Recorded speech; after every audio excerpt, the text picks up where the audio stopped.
Hello, friends and family. Welcome. This is my first video here, so let me begin simply.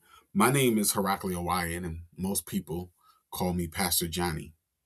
And yeah, I'm wearing this hat because it's really cold. It's like 14 degrees outside. You can feel it inside. And I just love wool hats. I'm a pastor, I'm a teacher, and a life coach. And most of my work lives at the intersection of grace, spiritual formation, and honest, practical, lived faith. This Substack space is where I I try my best to reflect on grace and how it reshapes inner life, our theology, and our communities. Today, I want to talk about something deeply personal and deeply biblical: transformation through encounter, what I call a night with God.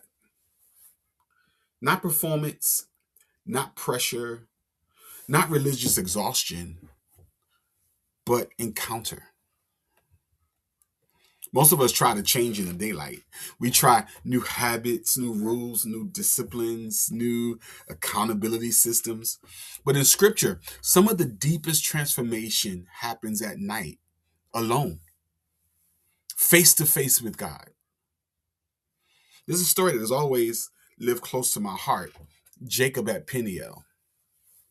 Jacob is in crisis. He's afraid. He's about to face consequences from his past. He sends everything ahead of him: his possessions, his family, his defenses. And the text says, and Jacob was left alone. That's where transformation begins more often than we like to admit, when we can no longer hide behind motion, noise, and roles. In this story, Jacob wrestles through the night with the mysteriously divine figure. It's strange, it's raw, it's physical. This is not polite religion. This is soul struggle at our deepest. During the encounter, Jacob actually asks first, tell me your name. He wants clarity about who he is wrestling with. But instead of answering directly, the divine presence turns the question back to him and asks, what is your name? Not because God needs information, not because he didn't know, right? But because transformation begins with honesty. Before we can go deeper into knowing God, we have to tell the truth about ourselves. Hey, I feel that in my sanctified soul. Let me say that one more time.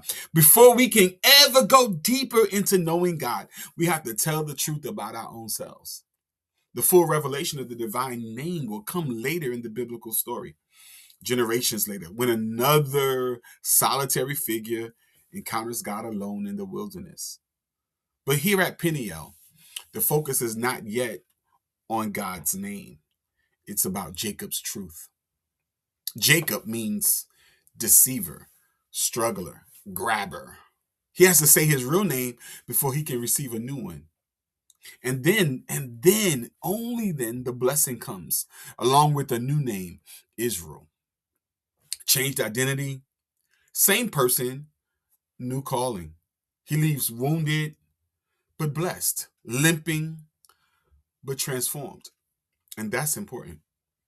Real transformation is not cosmetic. It marks you, but it frees you. I work with a lot of people coming out of legalism, performance spirituality, and shame based religion. And one of the biggest misunderstandings I see is this: most often, people think change happens when you're crushed, as though God is an abusive lover. But scripture shows something more relational than that. Transformation happens when you are met, not crushed, met, not destroyed, encountered, not humiliated, but renamed. And let me give you a simple framework you can use personally. I call this the Peniel pattern. When you need real inner change, walk this path. First, name the struggle. Tell the truth about where you are: fear, striving, shame, exhaustion, anger. Don't sanitize it. Give God the dirty. Give yourself the dirty, right? Then, second, offer a release gesture. It could be anything. Write it down. Pray it out. Lay it before God. Don't manage it, surrender it. Then number 3, pray honestly and not politely. Not a long all-night prayer, but short and direct and real. God can handle unedited prayer. And then number 4, speak identity before you leave. Ask, who am I in your grace? Anchor yourself in what God says, not what fear says. And that's encounter spirituality. That's grace-centered transformation. Oh man, I feel that in my spirit. Now, let me say a word about brokenness, because it's a word that shows up a lot in literature and in Christian teaching. And I want to be Dr. Wire for a little bit. Brokenness is sometimes described as God crushing a person into submission, like that abusive kind of God, like the Donald Trump kind of God. Oh, I didn't say that, did I? Yes, I did. I don't believe that's the best reading of grace, though. Grace does not break you in by force. Grace opens you through encounter. There's a difference between being crushed and being opened. In encounter, your illusion of self-sufficiency gives way. Jacob couldn't lean on his own self anymore, and so he had to surrender to God. Not because God crushed him, but because life was life, and he had no other alternative but to go before God. You do encounter not because God harms you, but because love meets you. And here's what I want you to hear today. You do not have to fix yourself before you meet God. You don't have to perform your way into change. You don't have to pretend your way into healing. Sometimes what you need most is not a new system, but a night with God. A quiet hour, an honest prayer, a truthful confession, a receiving of grace. If you want a simple practice this week, try this. Set aside 20 minutes.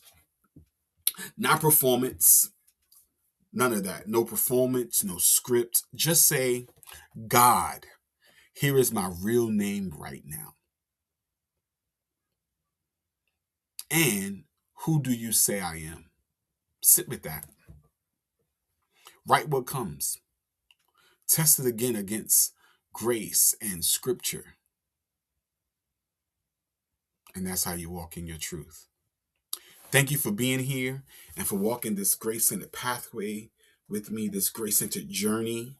More reflections are coming on grace, healing, identity, and spiritual transformation.